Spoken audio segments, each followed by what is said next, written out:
So one of the cars that I want to introduce everybody to is just a neat story. It's a neat backstory, but it's also a really great car to share with you because we have a lot of documentation. In fact, I think in Graveyard Cars history, this is probably the most documented car we've ever done.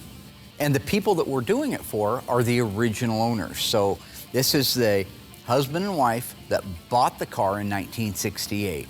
It is a 1968 Plymouth GTX 440 Super Commando 4-speed car, which makes it just ultra rare. Paint code S, so it's a yellow car. It's got unusual interior, which I'll show you in a little bit. What I love the most about it is the car is pure and original as the day is long.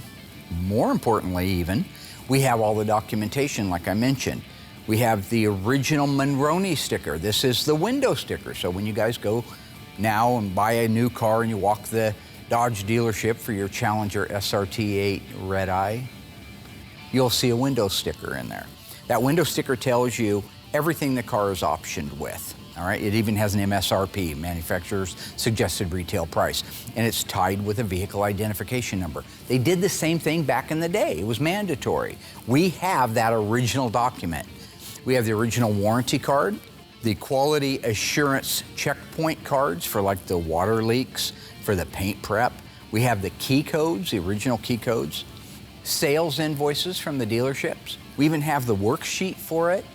Again, the most documented car in our history. So I wanted to take a few minutes, go around the car, and show you what it would have been like back in 1968 to walk on the dealership floor and see the Monroney sticker, the window sticker in the car, and match it up to the rest of the car. Now, the last time we worked on a 1968 GTX, the gentleman's muscle car, was Mr. Bill Goldberg. That was the time he came in here and he was pushing me around in the office. I don't know if you remember that. Playing tough guy on me. And we don't show it because I don't want the liability of it, but I took care of things my own way that time. So go ahead and roll that back, that's fine. His little car was a 68 GTX 444 speed convertible in QQ1 blue. Gorgeous car. Now keep in mind, they only made 375 of those cars, so his is a real rare one. His was not, however, fully documented. It was a numbers matching car and it was a great car. I think it was one of the very first Mopars he's ever owned. There's a long, sordid tale about this car. I bought it, and then somebody approached me. They really wanted the car bad, paid me a good amount of money for it. Fast forward about 2 years after that sale, I heard that the guy was keeping it outside. So I kind of went behind his back and had my wife go buy it out from under him. Funny story there is she pulls up to the stoplight, and she's sitting there idling, and all of a sudden, a family of mice run out the car. So needless to say, it wasn't being kept the way it should be kept. First Mopar ever had, yeah. Means a lot to me. But he didn't have the window sticker. He'd love to have the window sticker. The other thing about his car is his was pretty plain. He wanted that car to have manual steering and manual brakes, and it did. Made it a handful to drive, but of course, if you're Bill Goldberg, what the heck? You got the arms to do it with. This little car is actually loaded.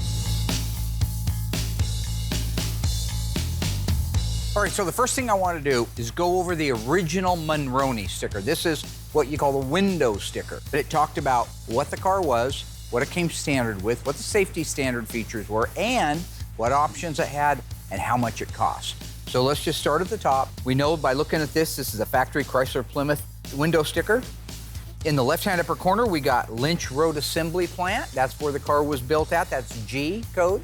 And on the right-hand side, we identify this piece of paper with the car by using the vehicle identification number. After that, we're talking about where was this vehicle shipped to? It was shipped to Monmouth Chrysler Plymouth Inc. in Eatontown, New Jersey. Same place that it was sold to. So there is your selling dealer. So the folks that own this car walked into that dealership and saw this setting on Monmouth Chrysler Plymouth's showroom floor or on the car lot. Let's talk about the standard safety features. They're listed over here on the right-hand side. You start at the top and you can go right down through there. Every one of those were standard. You didn't pay any extra for them. This large area at the top, before we get to sales codes, is what you're buying. This is what it comes with without any extras on it. It's got the RS23, that means that it's a GTX. SS1, that's the yellow, that's the paint code. Actually comes up at S when you're looking it up in the paint book, and it's called yellow. You see it's yellow. So the S6N, the Sam 6 November, That's the interior trim code, which is really cool on this car. I can't wait to show you. Check out the two-tone, I'm gonna call it a gold. You know, I'm a little colorblind. I don't know what the camera's gonna do. Two-tone gold with these black highlights in it. Absolutely gonna be so stunning when it's done. And you'd think a black interior. You think, oh, yellow car, black out, black stripes, black top, why not a black interior? It's one of the things that caused the guy who bought it brand new almost not to buy the car. And then after he looked at it a couple times, it grew on him. C'est la vie, the rest is history. He's had it for 53 years now.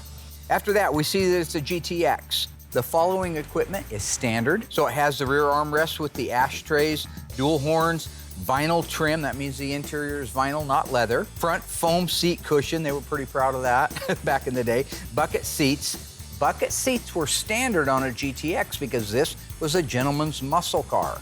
440 cubic inch 4-barrel engine, that's the Super Commando, with a TorqueFlite automatic transmission, standard. That means that the 4-speed manual transmission that's in this car was optional. Red streak tires. This would be a red streak tire. Now you saw those on our 1969 Hemi Roadrunner, you saw them on that. You saw it on our 69 Cuda A57 car, it has red streaks on it. This car also did too. Heavy-duty rear springs, that's the Hemi suspension. Heavy-duty torsion bars, part of that Hemi suspension. Sway bar, heavy-duty shock absorbers, heavy-duty brakes, 70-amp alternator battery, and ashtray light. Okay, those are all standard on it. 83, this top one here, Super Commando, so it's got to call out the engine. And you see there's no money next to that engine. That's because that's standard. 291, which is a solid paint. Sales code 311.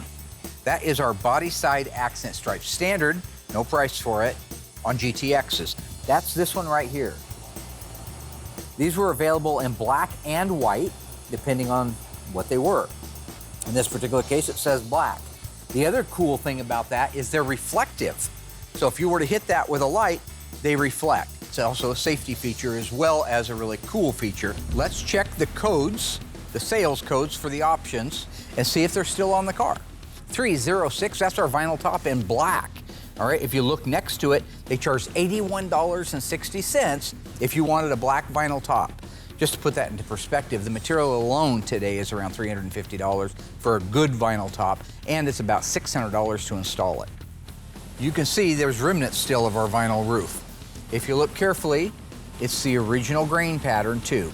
Doesn't take, you know, Einstein to figure out that this top's been on the car a long time. You can just tell by how weathered it is, how brittle it is. See how that just kind of crushes up?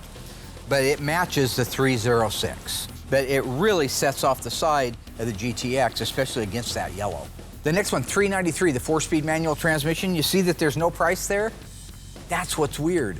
If you're sitting at home and you're saying, wow, it's a 4-speed car and that's got to be the rarest in the world. Well, in this particular make and model, GTX 440, the automatic transmission was standard. The 4-speed costs money. In the rest of the world out here, 4-speed cars are worth more money, typically speaking, because they made a lot fewer of them in a given model.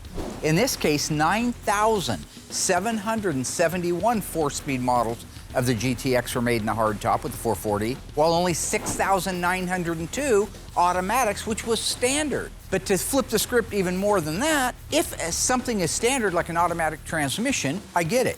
There shouldn't be any extra charge for the automatic transmission, and there's not on this window sticker, as you'll see. But when it calls out the 4-speed, there's no money charged for that. Yet it's an option. So why was that option free? The 408 Sure Grip differential, that means positive traction, as Marissa Tomei would say, and my cousin Vinny, right? Both tires spin. After that is a AM radio that they charged $61.55 for back in the day. AM radio, you had to pay for it. Today, I don't even know if you can get an AM radio. Rear seat speaker, hallelujah, $14.05. One. See, it's not plural. One speaker in the rear and a little fader knob that you can move from the front to the back. Take a look at that thing. Two things that are interesting. One is, why did they only put one speaker in the back of these cars? You can see they ordered speakers, but you only got one. Notice the direction this speaker goes. The oval goes this way, left to right. You go over to the passenger side and the opening for the speaker that they don't even offer goes front to rear. It's lengthwise the other direction. And I'm not positive, But I believe the reason for that, you could have had a rear defroster in this car, and the rear defroster blower would have bolted into that position over there. Power steering was not standard even on the gentleman's muscle car. Right here in black and white, 456 sales code was $94.85. There it is. This is your power steering pump. It didn't have to have that. It's an option still. And somebody did click that option. And believe me, if you've ever driven one of these cars with manual steering and power steering, it was worth $100, I promise. So as far as under the hood options go, that's it for this piece of paper. I just want to point out a few other things because it's so original. You have the original 047 radiator, the original Carter AVS carburetor, original valve covers, exhaust manifolds, master cylinder. The original distributor is still in the car. This heater hose is original. The other one has been replaced. 7-blade clutch fan, still in the car. Everything in this car is original. Another cool thing that is optional that this car has is 486, the console, the center console. That is absolutely one of the neatest options. It has a jockey box in it for putting all your stuff in there. Royal had things he'd keep in there too, back in the day. And they paid $52.85 for it. The performance hood treatment, sales code 508, that's this area right here. Optional, otherwise this would have been completely yellow. How these louvers right here, these inserts, are painted black, and it's a matte black. And then you follow the trajectory off of the ends all the way down here, and then duplicate it on the other side. This whole center section is actually black, which I think serves two purposes. One, against the yellow, it looks super cool. Two is it cuts down the glare, because shiny paint glares where matted paints don't. And that's why this wasn't shiny either, just in case you're wondering. You couldn't get a glossy black hood sport treatment. You had to get the matte black so it wouldn't reflect the sun as much. This is very unusual for 1968. Code 533, headrest restraint. Around January of '69 on production, headrests were mandatory. Prior to that, they were optional. So this was an option for headrests, and it was $43.90. They're not on the seats, but you can see right here, the headrest drop down here. The only other 68 we've had here that have the headrests on it are the folks' 1968 Dodge Dart GTS, the convertible that they bought new. They bought that car and paid extra because they wanted those headrests as well. 536, left-hand outside remote control chrome mirror.